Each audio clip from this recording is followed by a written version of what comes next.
That's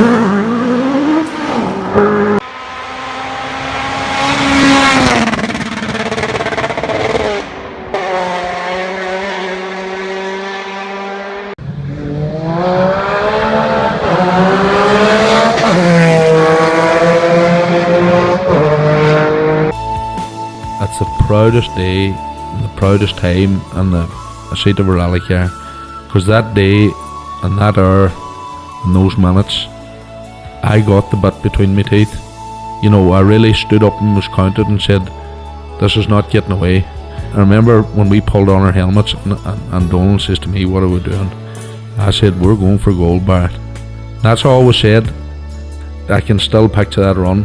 That was just the best run ever.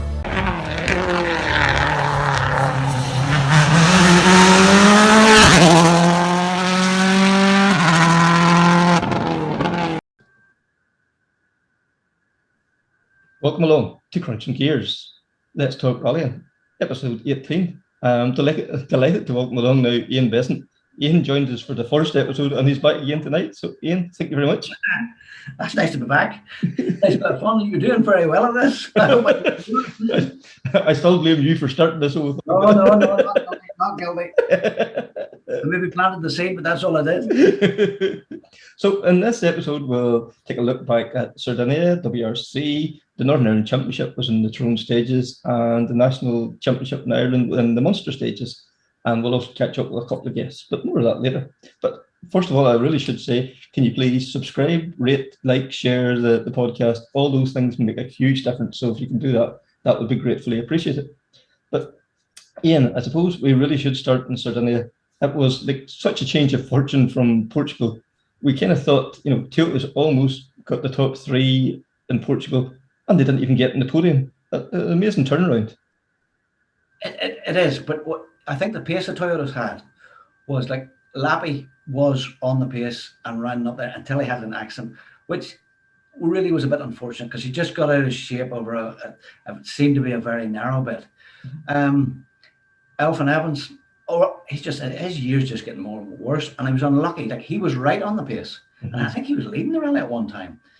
Although he did, I think, 2 or 3 stages, landed heavily and busted the power pack, and everything leaked out, and that was him for the day. And he never really even showed he got back on it. Yeah.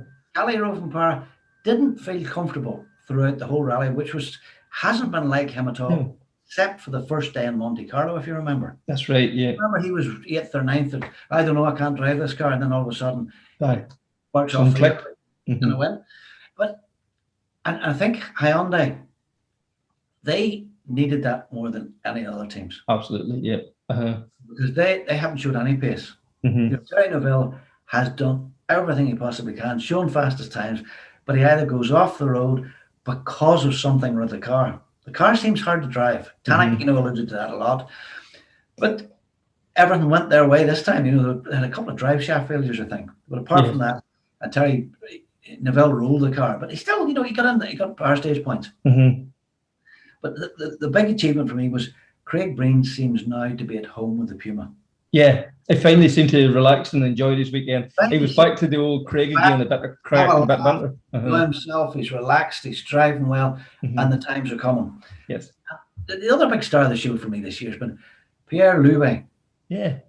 In Hyundai, he was he's a pay driver. He's going to smash it anyway, makes no odds. And it seemed to be that way. But he was right on Breen's tail and in front of him at times.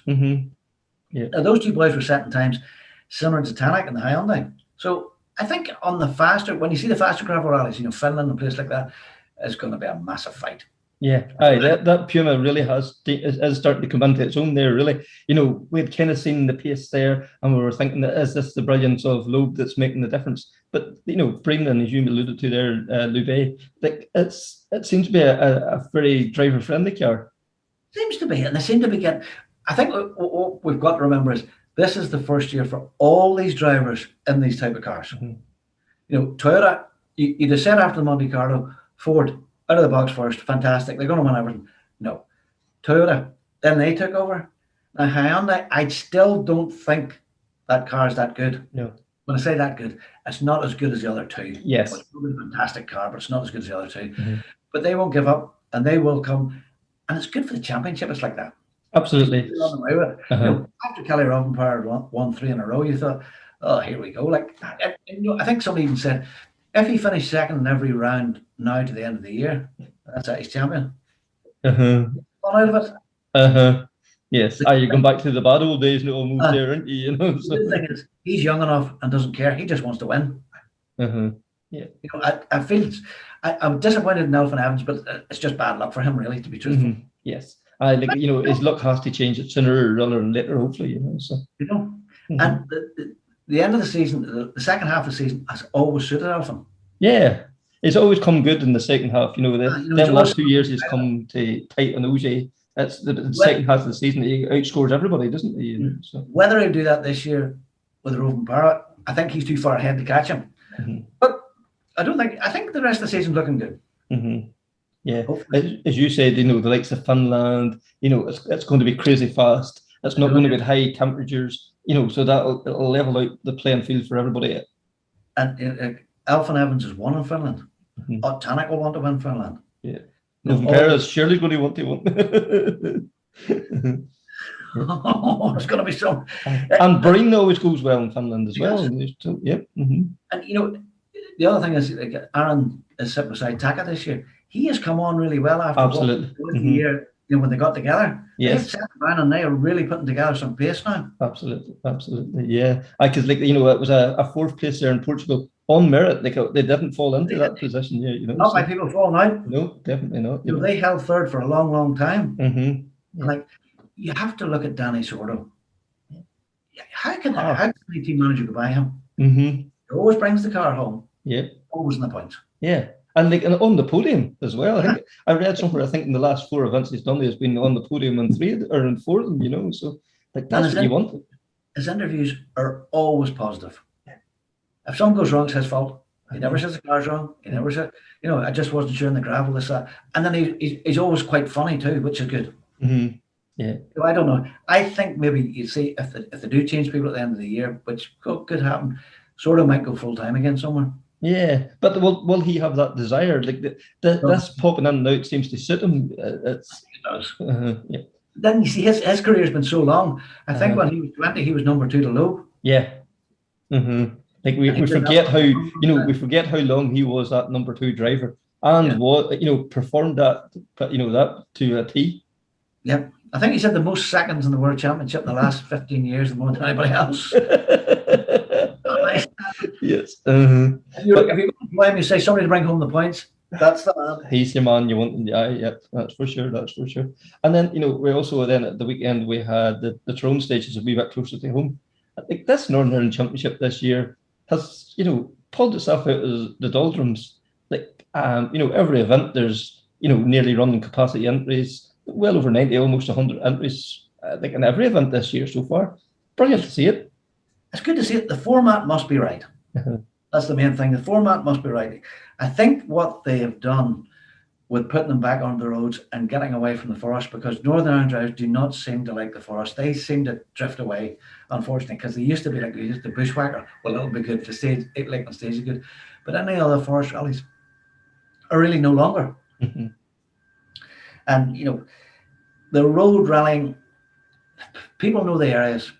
And it's also probably better and easier for spectators. Yeah. Because there's a road to the road. It's not a way up the back of beyond, somewhere. And if the weather's good, people will make the effort. If it's handy to them, the weather's good and they can drive there, it's great. In a forest, you can drive to a forest, and then you have to walk. And a lot of people don't want to do that. But, looking at the spectators and the number of people out on the rally, it was really good. Yeah.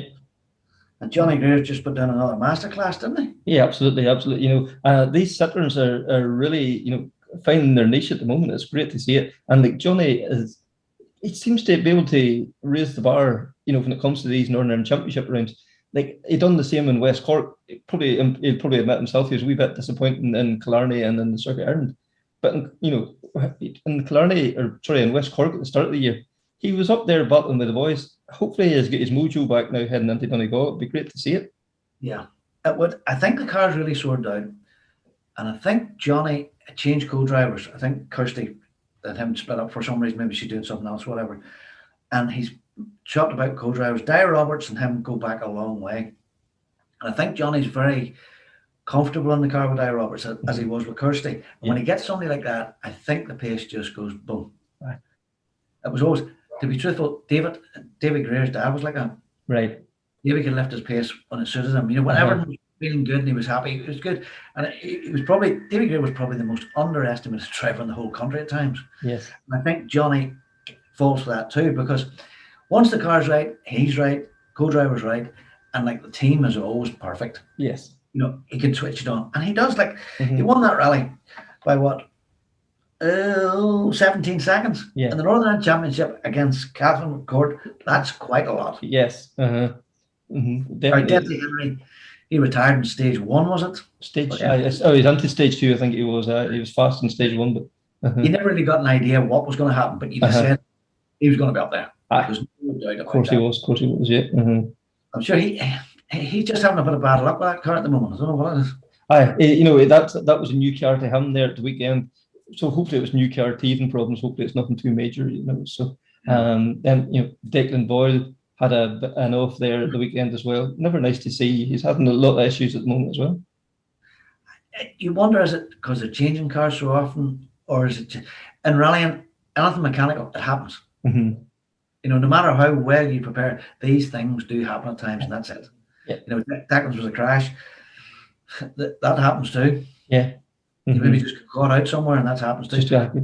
Hopefully, there's something sorted out for Donegal. That's the main thing. That's the one. That's the one. You know. But our man on the ground, Joe Sharp, caught up with the top 3 from the Tyrone Stages there. That was, first of all, Jonny Greer, then Cathan McCourt, and then Peader Hurson, and the top 2-wheel drive man, Ryan Loughran.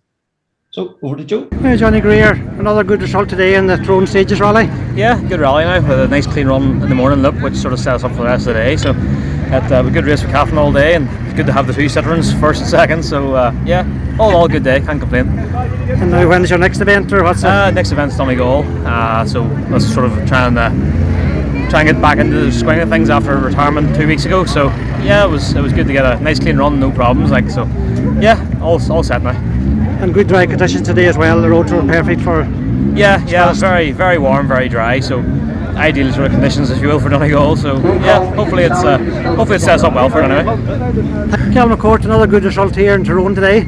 Aye, it was good. Hey, it was a mighty day, and look, here we were doing a lot of changing at the car and just trying to see if we could better it. But we're back to our setup now that we were on originally, so, and the times in the last loop kind of reflected it there. So no, I enjoyed it. Johnny was going very hard today. Fair play to him. Hey, we'd no answer for him. So we'll move on now to tomorrow and down to Limerick and see what we can do tomorrow now from day dot.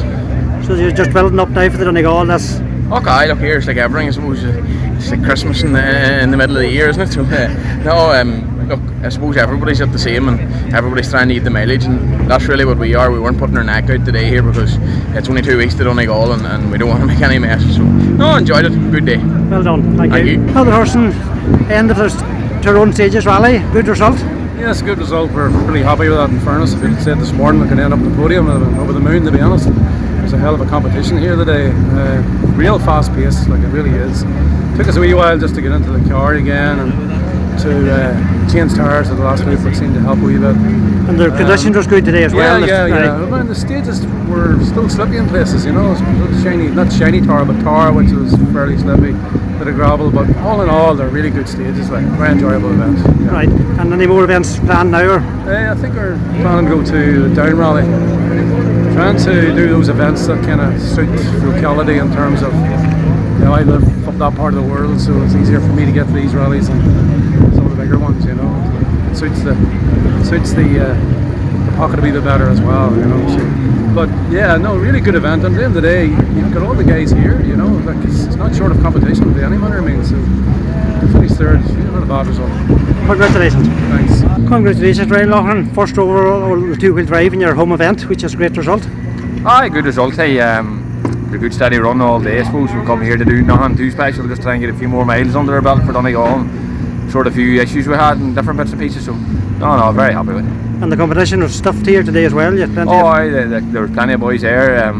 David pushed us right to whatever time we went off there and stuff. So no, the competition was good. Nice. So that's you now into Donegal. That's Aye, that's us now. We'll get home now and get the car re-prep and stuff, and no, I'm happy enough. I think we have a package now capable of competing with the boys in Donegal, so it's all down to us, hey.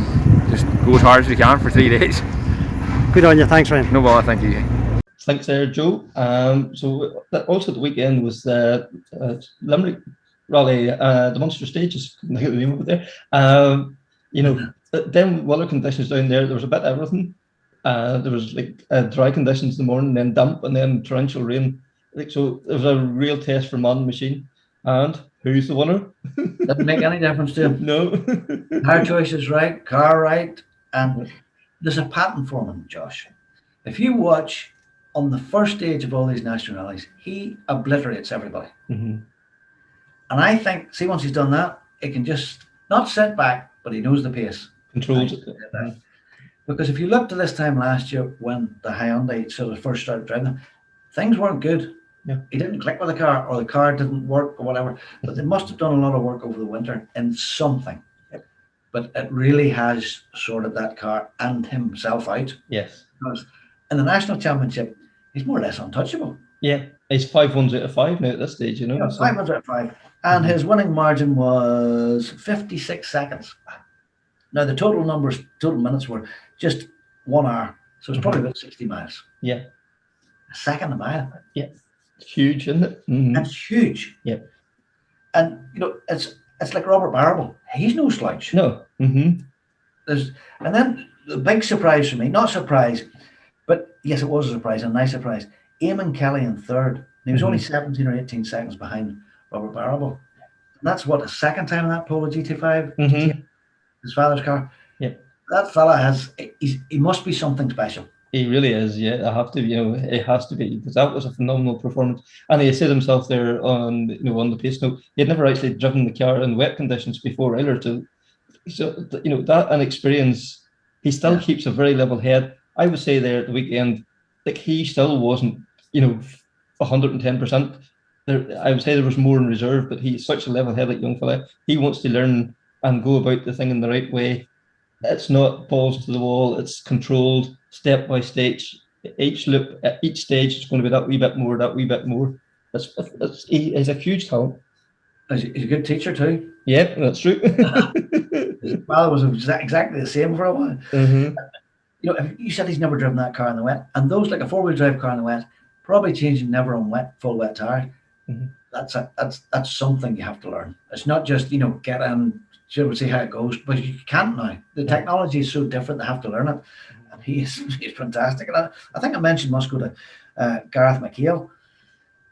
Saturday he was at the Tyrone Stages. Things didn't work out really. I think they had problems with the car. Mm-hmm.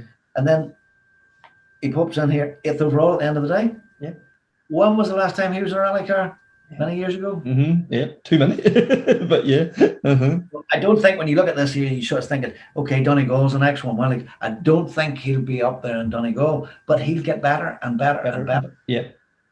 You know, but that national championship, it's very similar to the Northern Ireland Championship. It's oversubscribed and they're queuing up, and I've seen bits and pieces on YouTube. Thousands of spectators. Yeah, it's fantastic. A long time since I've seen that. Even for the pandemic to one side, even years before that, spectator numbers were very, very low. Mm-hmm. Yeah, we do tend to forget. Like in 2019, Irish rallying was in a bad place. Mm-hmm. You know, so it's over. Mm-hmm. Yeah, you know, and like we kind of did complain. You know, they cut the number of the events, and you know they limited the mileage. But we're starting to see the benefit of it now. That there's less events, so you know people are more keen to do the events it's on. And I think it's for a competitor side. I think it's actually easier because if you have more events, you say I'll do them all. Mm-hmm. And now you say no. And I think if you're doing a championship, the guys that are sticking to the national championship will stick to that championship. Yep. So that'll benefit. Mm-hmm. Guys from the tarmac championship, apart from a few crossovers and the same with the national championship, will stick to that championship. Uh-huh. And the Northern Ireland Championship, because it has so little events, they will stick to that championship. Yep. You know, I think probably for championships it's definitely better. I think probably for spectators it's better because it's like having too many football matches. You can only go and watch one. If you had them all on the same day, and it did get a bit like that. Aye, it was diluting the whole thing, really, wasn't it? Yeah. Well, there's a road rally there, and there's that the night before it. Lane Rally, and then the Tarmac. It's too many. I cannot bother. Because and you're also, you're only pulling from the same pool, like marshals, organisers, the whole lot. It trickles right down through. So this has to be better for the whole sport. Because remember, and even more so, this is a niche sport. Yeah. And you have to look after that niche now, because they've tried over the years to make it bigger and bigger. That doesn't seem to work. So it's got to be a niche sport, and that's the way it's going to be. And I think this year's probably going to be really good. Absolutely. It's giving up that way anyway. That's for sure. So back to the Munster stages. Our man again on the ground. Once again, that man, Joe Sharp. He caught up with the top. He caught up the top three there as well, and that was Josh Moffett, Robert Barrable, and Eamonn Kelly, and then the two-wheel drive winner was Ed O'Callaghan. So over to Joe. Okay, Josh, another great day for your rallying. Yeah, no, it's been a good and difficult day there. Like the conditions, I suppose. It started off this morning with quite damp stages there, and it dried up towards the middle of the day, but it got very wet towards for the last loop there. So yeah, a lot of rough water out there. Definitely didn't make it easy. Yeah, look, a good day all in all. Another win for the championship, so that's 5 out of 5 now. So That was the championship wrapped up at the stage very near, or? yeah, it's maybe very close, but I don't think so just yet. Just with the 2 dropped rounds. Yeah, I think we're going to have to get another few points yet. So that'll be alright. And then I suppose Donegal now in 2 weeks, so just head down and concentrate for that now. Barrable, another day over. Another good result for your championship. Yeah, happy enough. Got a great result today, second, and we got the bonus stage point on the last stage, so that will put us back right in the hunt for second in the championship with Darren. Josh has got quite a good lead. I think he's 5 maximums now, so it's really kind of a good race on for second. We made it difficult ourselves today. We were down to 4th, but to be fair, Eamonn had a great pace all day, and he made a little mistake when the rain came down. So yeah, happy enough in second. Looking forward to moving on now to Tipperary's next, and yeah, keep the pressure on. You're happy enough with your car today? Yeah, happy enough with the car today. Don Buckley runs a great car, the car's always great when it's actually repaired. I think we just need to maybe prepare myself a little bit better and get into the gym maybe to keep up with Josh, but no, happy enough, delighted now, I have to say. Congratulations, well done, thank you. No matter. Eamonn Kelly, out on your polo today, how did you enjoy that? Yeah, good. We came for a test for Donegal and definitely learned a lot, which is the end of the day. It was nice to be set top times in the middle loop, and obviously we cleaned up the confidence in the dry. And when it started to rain, that's when my inexperience kind of came into play. So I kind of swapped 3 times in the last loop, and then we had problems as well with the wipers. But here we can take a lot of positives from it, and we're glad that happened here, not Donegal. So a lot learned, and yeah, lots to take away. You're plenty of competition here today as well. Yeah, exactly. Like to be racing guys like Rob and Josh and stuff who have balls of experience, it's brilliant and a great benchmark. And once you're close to them, you can be very happy. So Donegal now is the next big one. Yeah, Donegal is going to be just unbelievable. I can't wait. And yeah, we can do what we did today and hopefully learn and learn and adapt from what we did today. Hopefully it'll be good for us, and just really looking forward to the experience. Congratulations, Don. Thanks. Peader Hurson, top 2-wheel drive again. Yeah, we had a good run there around today. The rain kind of upset us there somewhat. We were third overall there last service, but the 4-wheel drives got the better of us in the rain, and with a small bit of an off there, we did a chicane there in the second last stage. But no, we had a good day now. We enjoyed the stages, were very fast. I enjoyed them. It's totally enjoyable.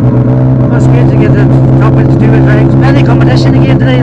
Yeah, when we were fighting with Jason Black for the national there, but Jason unfortunately went off on the first stage there this morning, and he was so unlucky. But I don't think the damage is too bad anyway. He'll be back out again the next day, like so. But look, home events, nice to win, the home event. So look, we're delighted. And your next event now will be? Next event now is the Stone Throwers in the middle of the end of July or something. Very good, congratulations. Okay, thanks very much.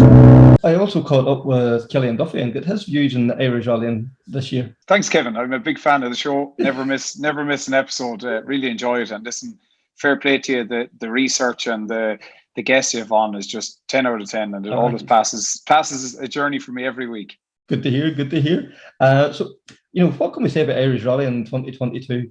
Like, we all thought coming back from COVID, will it take a while to get things up and going again? But we seem to have taken the ball and run with it. Yeah, it's just been amazing, to be honest with you.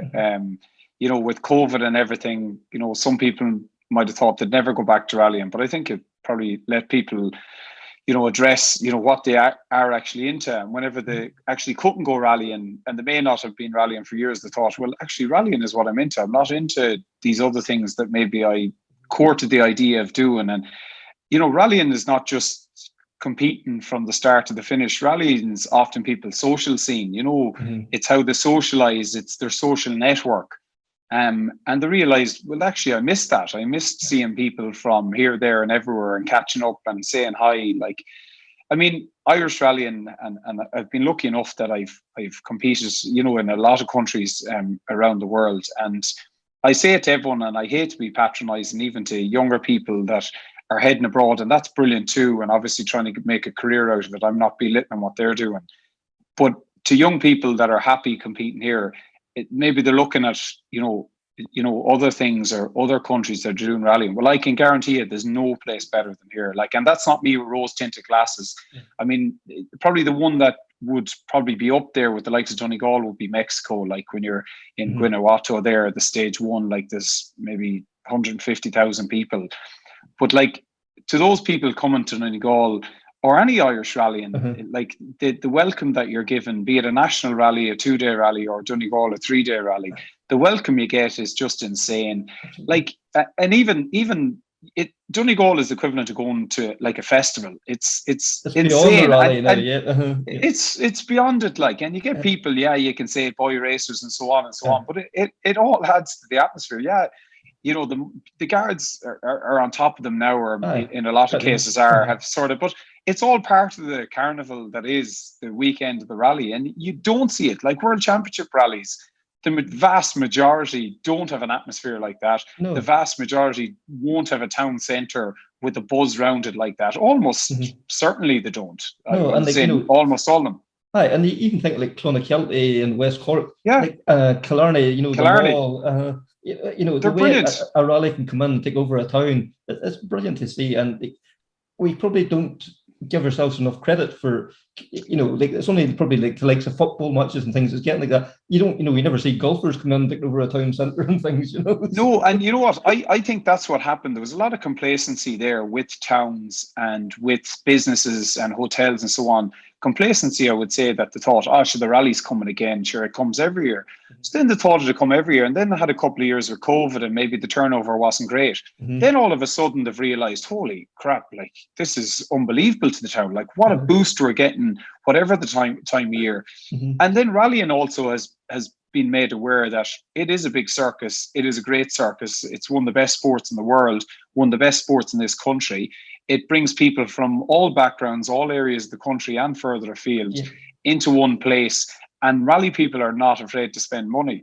You know, a friend of mine had a restaurant here in Claremorris, and he said to me, pity the rally wasn't on every month. That like it wasn't people coming in just having, you know, a main course. No, they were starter, main course, dessert. You know, it was all out, like, and the spend per head was just amazing. And you know, that's what people have realised, thinking, hold on, the rally people now aren't bringing their lunch boxes with them here. They're spending money in the town, and you know, it really is a massive boost to every economy. So, and even to be fair, I would say after people were locked in their homes, you often thought, you know, will they want to be locked in their house again for another day? I know from Running Mayo this year, being involved in Running Mayo this year, everyone was over the moon. And to be honest with you, if we went back the following week to Run Mayo and close the roads, they'd have no problem. They thought it was just brilliant. They just thought it was brilliant.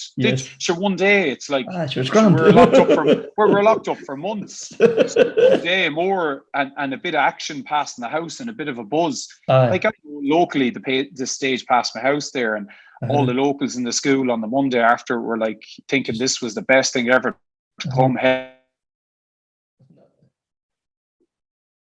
Imagine, like, there's not many sports with a circus like it that comes on the Saturday morning, spends all this whopper of money, a great atmosphere, very professional organization, and then disappears on the Sunday and leaves smiles on so many people's faces. And I think it's going to continue to go, to be honest with you. Yes, there's small little issues there, but to be fair, Motorsport Ireland and the Rallies Commission and all the different committees are working. Like, there's so many things to work on, and it's coming so quickly. Literally, went from stop now to fast forward. There's loads of things they want to do, but it's time and it's committees, and everyone has to have a say with different committees. So it's not just so easy just to click your fingers and say, right, we'll go with that, because they have to investigate the best interests of the sport as a whole. But generally, I would say the outlook for rallying is good. And to be fair, I think a major trump card was the reducing of the calendar. Like, that's what I was just about to say. I think that, the compression that, we're not having 2 events on every weekend and things. I think that's paying dividends for everybody. Well, I think everyone can enjoy looking forward to the event, and also looking back at the event. Whereas before it was like, right, that event's over, next event, same marshals, same organisers, same competitors, and everyone was like forgetting even where they were the previous week. Whereas now, right, we have an event, we have 2 weeks, to look forward to it. We have 2 weeks after it to enjoy all the coverage from Flying Finn, from everyone, the podcast like yourself, to just enjoy it, and it gets a great boost, the rallies. And sure, look at the racing we have. It's but you alluded to there, the marshals and everything, and even the organisers. It's the same pool you're pulling from the whole time. So you're burning people out. Marshals were getting, I can't go in there every weekend.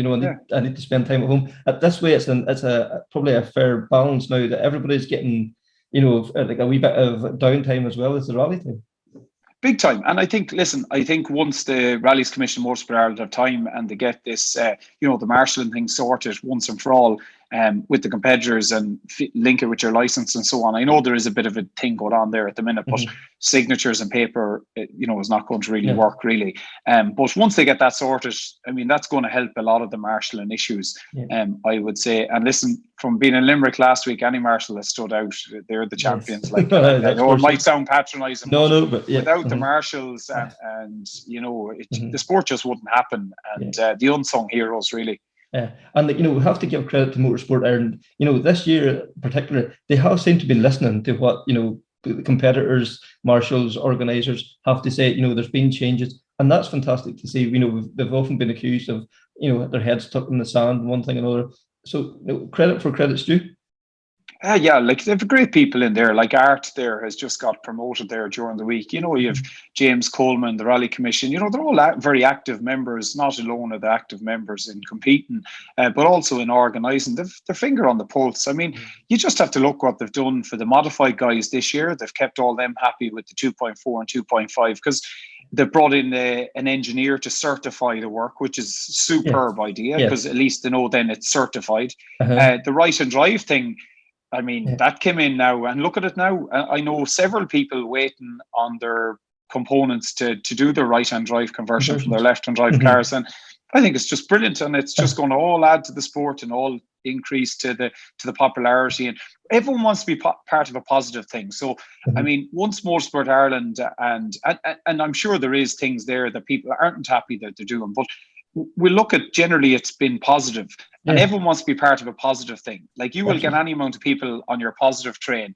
but the negative train, it's not going to interest people as much. So as long as they keep sort of making the right moves here, slowly maybe in some circumstances, but as long as they're tipping away the right direction, I think that the sport is and sometimes slower is better because the thing has been looked at properly. It's not a knee-jerk reaction. That's something you're going to have to go and revisit again in 6 months' time. They seem to make a decision, and you might look at it and start going, why are they doing that? But in 6 months' time, you're going, oh, actually, that worked right. That was well, that's it. And they have a lot of subcommittees and stuff as well. That you'd love to just bull on and maybe decide something there yourself when you're in a position where you can, but ultimately you can't do that because there's going to be other people that have been affected and that you have to look that may be affected by decisions. So I think it's working quite well, to be honest with you. And I think now the 2 stages 3 times probably could do it. Maybe that would be the next thing that.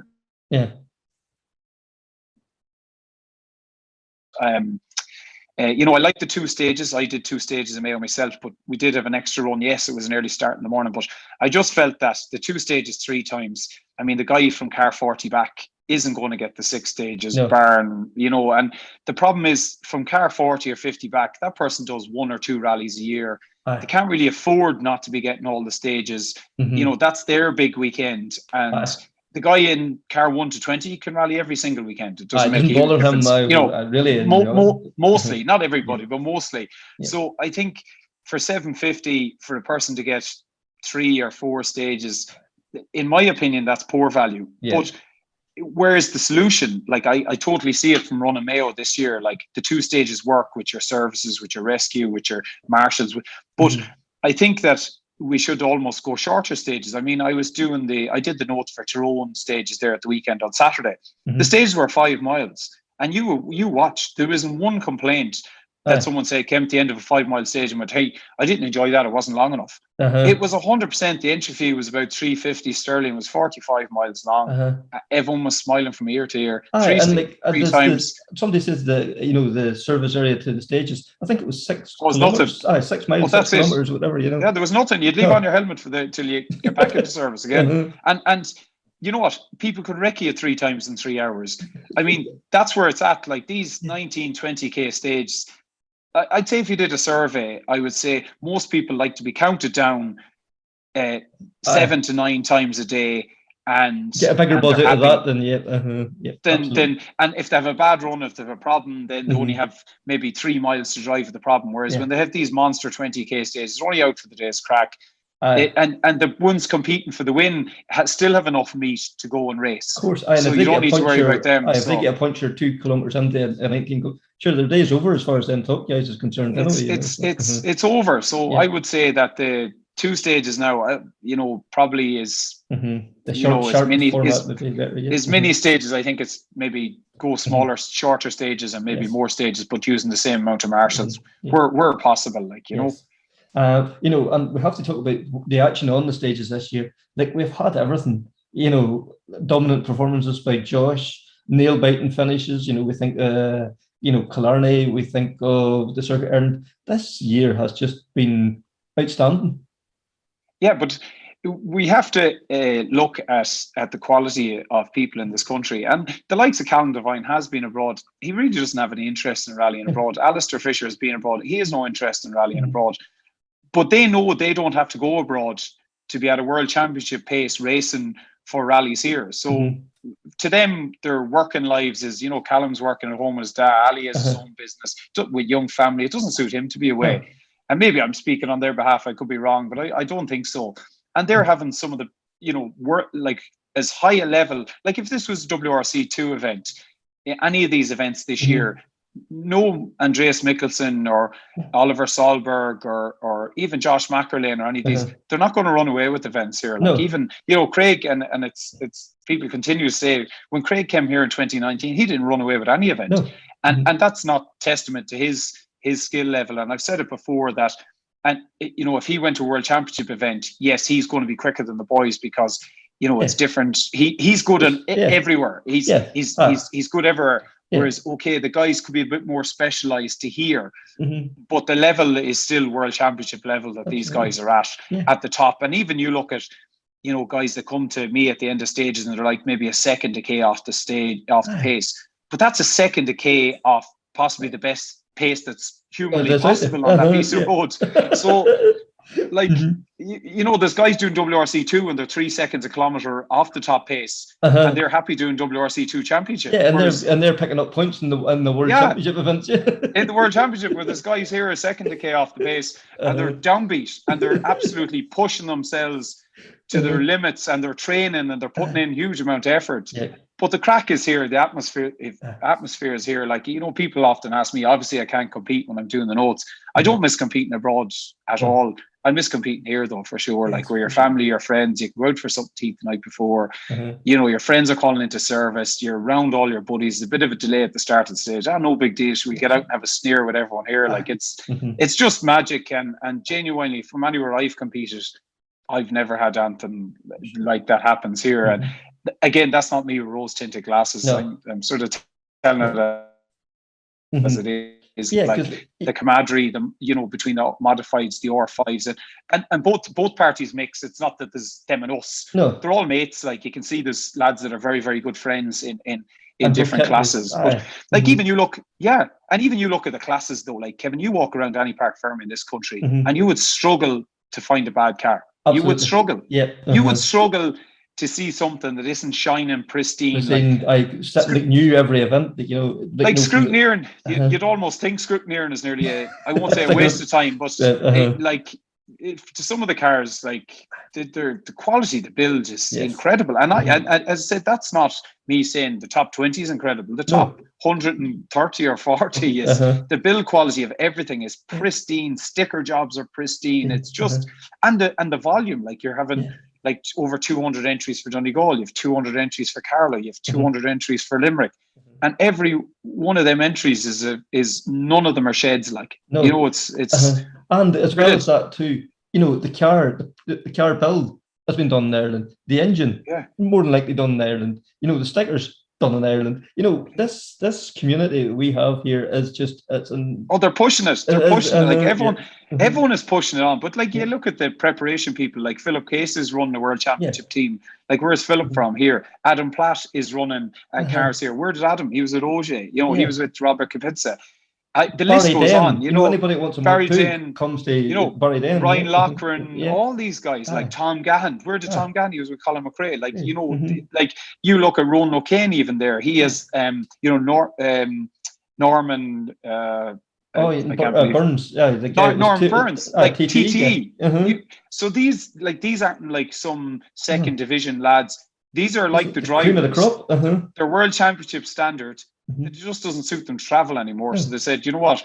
I'll work here. The cars are brilliant. The atmosphere is brilliant. The restaurants are brilliant where we go to all the events. And I can be home on Sunday night and happy days and there's great buzz about it. And Kevin Gallagher, the go-to guy now for a modified engine. Sure. 2 litre, 2.5. And you have to hand it. You have to hand it to Kevin. Like Kevin, Kevin started off a number of years ago, like in a garage in Knockalla, and like he had probably a couple of rough enough years as he was developing stuff. Well, Kevin's the king now, like at 2.5s, like 2 litre and the 1600. He's just like there he is up in Donegal, and he's creating employment and all the spin-off companies that are supplying parts to him, like and like there's no quicker escorts in the country than the engines he's building them for. So it's amazing. That's really, really like the network we have here for everything is just fantastic. Absolutely. It really is. So, I suppose we have to mention this event coming up next week. Donegal, we've kind of brushed around it. It's going to be phenomenal next weekend. It is. And everyone is so looking forward to it. I mean, everything hypes up.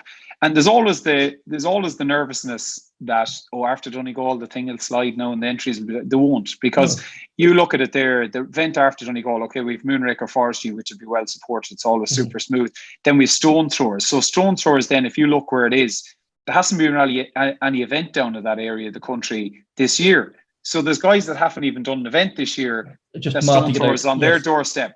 Whereas before, you had Laois, then you had Donegal the following week, then you Ravens Rock the following week, then you had Sligo 2 weeks later. It was just too much. But sliding back to Donegal, I was up doing the notes early last week, and credit to Eamonn McGee and Donegal Motor Club. You'll meet any amount of people that'd be able to give Eamonn and all the organising committee advice. But there won't be too many people that actually take it on and do the job of running the 3-a-day event. And no matter what you get for doing it, nothing will pay you for your time that's into that. And to be fair, I know there was a bit of whinging about the service park. But like I've done World Championship rallies where we've had 1.5 hour road section in, an 1.5 hour road section back out. And we didn't whinge because the Munster has outgrown the villages. And like at the end of the day, Milford, it was just getting chaotic. It's not big enough. I mean, I'm sure Eamonn would love to be landed with a 20-acre site somewhere there, tarmac at him. Of course he would. I mean, that'd be the dream. But this monster has outgrown Milford. And to be fair, I think Milford will do just as well out of the rally with the service not there, because all the spectators that are up there, they're not going to come down to Letterkenny every service. Like, and they're just not. Yeah, and there is challenges. There's challenges of the cars coming in. Like, there'll be a traffic management system in place. There'll have to be with the traffic. Course, yeah. Friday traffic's never as bad as any other day. The other days are okay coming in there for the Saturday and Sunday. Yeah. And plus, you have to remember, they're not starting 80 cars. They're starting No. 150 cars on Friday morning. 160? Or 160, apologies. 160 cars on Friday morning. So that comes with its challenge. So there's no point having stages right beside Letterkenny and the car sitting in service for an hour and a half so the rally doesn't catch itself. So the road section has a purpose of spreading it out a wee bit. Buying time and allowing a chance for them to get going for the second loop over the stages. But I'll tell you, Friday is going to be the sting in the tail. The stages Friday, yes, we visited them in the Harvest before, we visited them in the opposite direction in the International before, we visited them in Maiden City before in the opposite direction, bits and pieces. But let me tell you, there'll be fireworks Friday and there won't be 160 cars finishing Friday evening. There's lots of long corners, lots of late corners, lots of sudden stuff after Crest and that. But Friday, listen, you could take the brain out on Friday and you could be top of the pops, or you could take the brain out Friday and you could be in the middle of a field. In the but Donegal's about patience. I know everyone's saying it's a 3-day sprint. It's a 3-day sprint up until about midday on Saturday, and then it starts really telling a story. There's always some twists and turns in the modified, in the R5, world cars, whatever.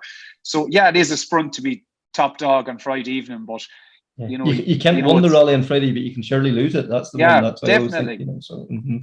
Definitely. But Eamonn has switched it around plenty on the Friday. Saturday then starts with Carn Hill, again a mixed match of Carn Hill, different directions. Then you go up to Fannet Head, is reversed. It's extremely challenging stage. There's so much time in it. Knockall's been ran twice. Again, the mix that in the middle from 2019 as well. And then Sunday, the monster itself, Garton. Garton is one of the trickiest stages, because I say the car is on the tarmac for probably only 80% of the stage, and the other 20% you're in the air. It's like a roller coaster. So it's a real hard one to wake up to Sunday morning. If you had to take time out of someone like this, even if you lost a bit on Friday by keeping your head, there's still plenty stages and plenty of meat in the bone to get, it back over the next 2 days on more familiar roads, probably to cruise. And then, so after Garton, then they have Glen. So Glen is the same as 2019. It's good. Glen is Glen. It's fast, committed. And then it finishes with the opposite direction of Atlantic Drive. Anything could happen. And then we have the bonus of the legends. Stages, there can always be, there's always a twist there, and there's always a few seconds to be gained. It's corner after corner, lots of short corners, lots of places you could pick up a puncher. There's lots of corners, tight corners into another tight corner where you just 5 mile an hour catch out. So it's not over till stage 20 on Atlantic Drive. Until you're over that's part of it. That's part of it. I mean, that's why everyone's buzzing for it. Like, people messaging there for notes, just can't wait. And you know what? I can't wait myself, to be honest, just to go up and just enjoy the atmosphere. And everyone that does go up, just take it all in. And I know Keaton Williams is sitting in with Aaron there for it. Okay, he's done World Championship stuff in America, but I told him, he will never see anything like this. He will never see anything like this on Friday. And he's not, I know he's not going to come back and say, hey, that wasn't really my expectation. It will surpass his expectations. This is, and as I said, everyone is contributing towards this circus, not always in a positive way. The boy racers, and hopefully they act responsibly. But it is all part of the festival that is Donegal Rally.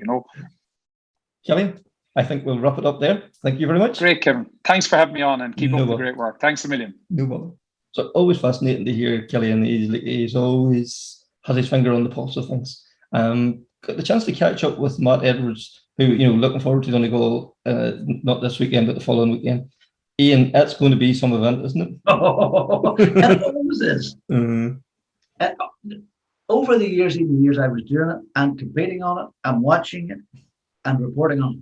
Donegal is always special. There's 2 rallies in Ireland that were always special: the Circuit of Ireland and Donegal. It's not the rest don't matter. Those are the 2 everybody wants to go to, wants to win, wants to be at, wants to be seen at. The worst. And this year, Donegal, I had a quick look at the route.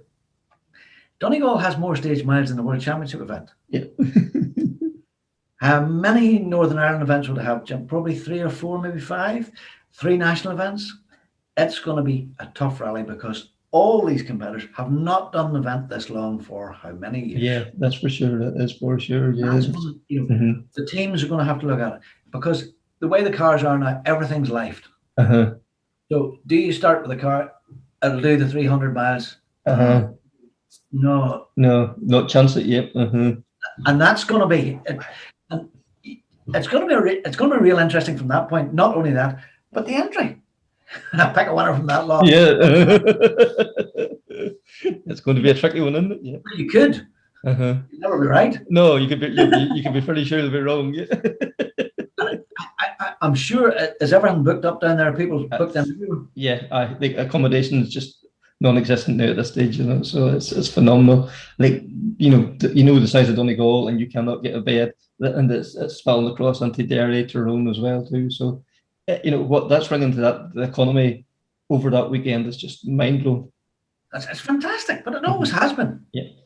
Did they still go into tents up past the hotel? Yeah, not as many now as what there was, but yeah, there's still a few about. Yes, and people even sleeping in their cars, everything. They just to be in Donegal, to be part of the experience, So it's Donegal is special. Donegal opens its arms to everybody that weekend, and that does make it special.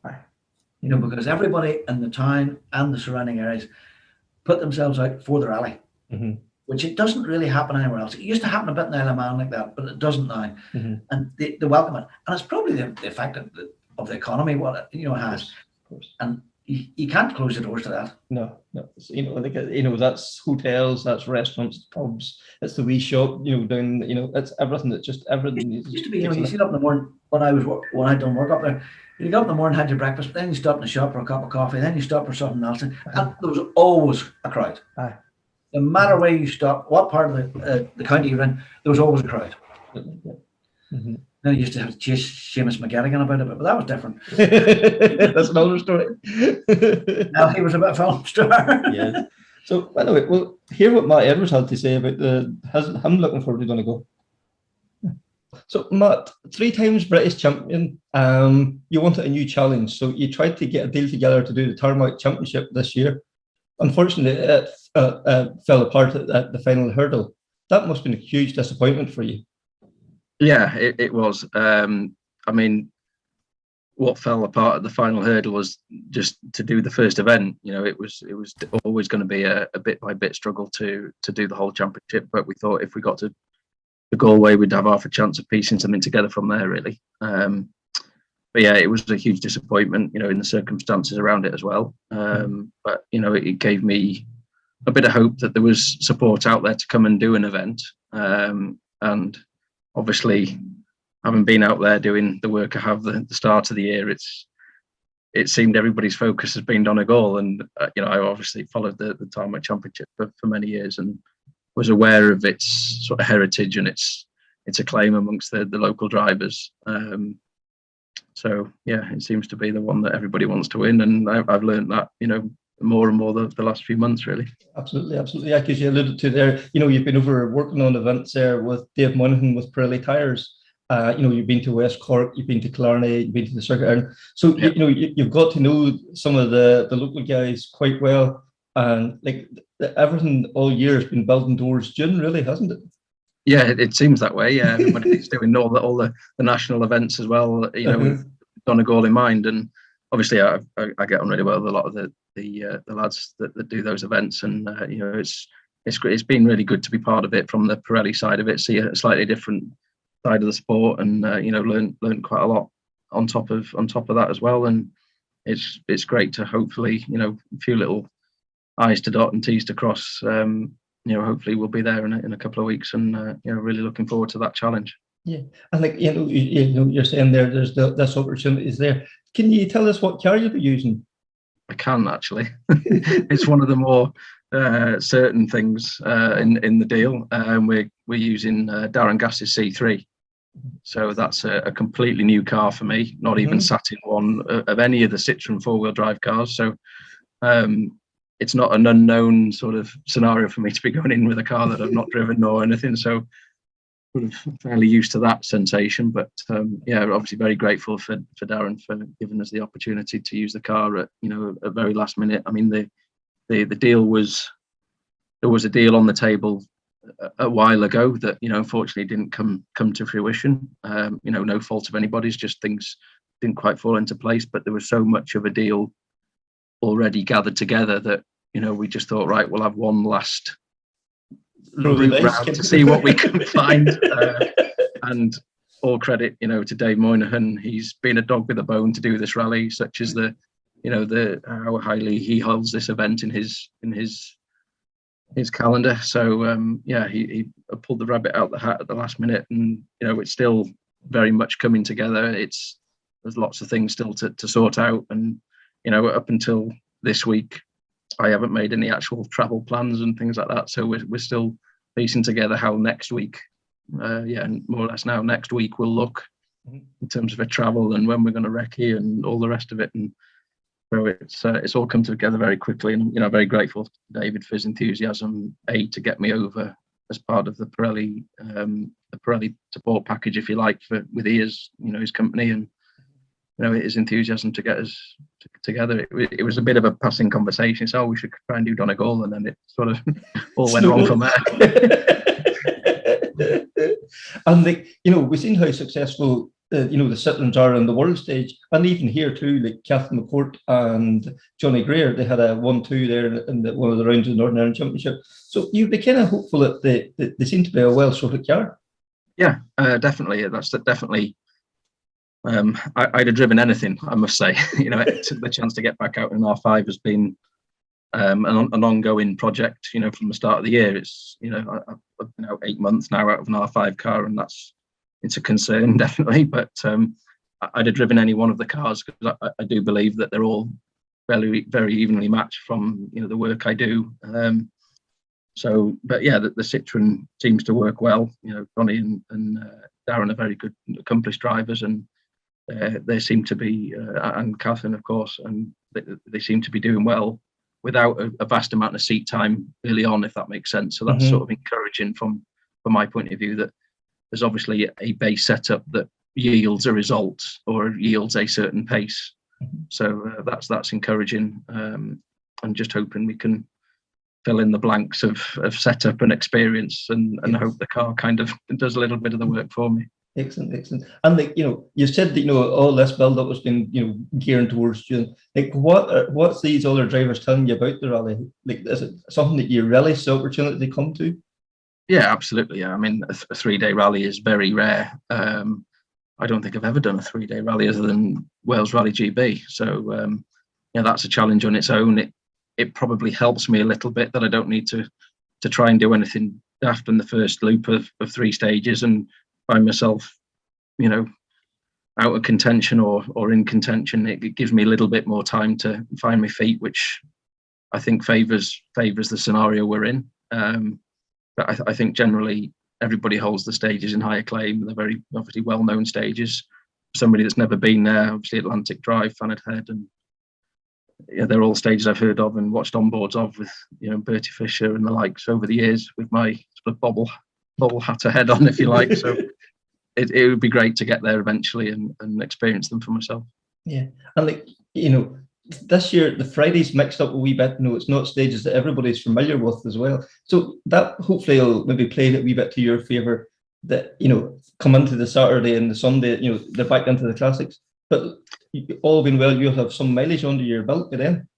Yeah, I think. I mean, that's actually news to me that they're all muddled up. I wouldn't know if they were the same as they have been for 20 years or not. So that's nice to know. So hopefully a bit of experience writing notes and driving to them first pass will help us a little bit. Hopefully it won't be too far away at the end of day one. So we've got a bit of, like you say, got a bit of familiarity with the car and how things are working by the end of that day, and we can take that into the stages where that are more familiar. But I've been studying a bit of onboard already, and a bit of help here and there from people gathering us some information and some in-car that will help. But there's stuff out there, but hopefully it won't see us too far away. Excellent. And you have Dave Moynihan on the notes. There's probably very few more experienced men out there think Dave's been about for, a good few years, and, well capable of jumping in and, pushing you where it needs to be pushed and holding you out where you need to be held back. Yeah, that's absolutely true. I'm quite flattered that somebody of his experience has been so keen to get back in the seat with us. And we've toyed about, we've sort of joked about doing an event here and there over the, for many years really. So with the work that we've been doing behind the scenes with Pirelli, it was an obvious. It just sort of fell into place really. I didn't sort of get the rally on the cards and think, well, what am I going to do for a co-driver? It was always sort of, right, David, what we're going to do this rally in. And things sort of, like I say, started falling into a place. Unfortunately, didn't materialise in the end. Obviously very grateful to those out there that know what that deal was that didn't quite happen. But I'm always grateful for people sort of trying to put ideas and opportunities my way, and they don't. Some work, some don't. That's the nature of it. Nobody falls out about it. We just try and we move on. So that's where we are now. And like I say, very grateful to Darren. We haven't actually spoken yet. We're due a phone call this week to discuss a few bits of. No, it's all happened via WhatsApp. Obviously, I'm 5 hours behind out here, so it's been quite difficult to put like communications together to get things finalised. But isn't that the great thing about rallying? Like a man that you have never even met or spoke to is prepared to hand you a car, isn't it? Yeah, it's just that's like I say, that's part of the sport that we all have and we're involved with, and everyone hopes to give somebody a leg up. And where there is opportunity to. So it'll be good to meet up with him and see how we get on. Yes, and then to wrap things up, what was your hopes going into the weekend? To get to the weekend, I think is probably the biggest hope. Hopefully, have a little go in the car beforehand. That would be a big bonus. I'd love to be on the pace, obviously. Being realistic, I'd love a top 3. I think with the quality of the top 10, I think that would be a very good achievement, given no experience of the car, the roads, out the seat for so long. Obviously, there's a handy excuse book available, but I try not to rely on that too often. But it just really looking forward to going rallying in a top flight car against the top lads in the country again. And that's the goal, is to be comfortable somewhere near the pace, really, and just see how we get on and just enjoy 3 days of rallying on a classic rally that I've never done before. These are the challenges I do the sport for, and that is the goal, just to enjoy it and make the hard work pay off that myself, David, and the people behind the scenes have put in over several months. So I pay back what has been given to you, and just to put a good weekend together, get the most out of it, and just hopefully feel comfortable at a pace that is somewhere near the front. Matt, thank you very much for taking the time to join us. No problem at all. I'll see you in a couple of weeks. Fascinating there to hear Matt's story. Hopefully, there's a wee bit of a left field one. Let's hope so. Hopefully, So until the next time, can you please like, share, subscribe, rate, whatever else you do, and give him a round of applause and send him an email. That's the one, So Ian, it's been a pleasure once again catching up with you. Really appreciate you taking the time. So until the next time, take care, speak soon, and bye.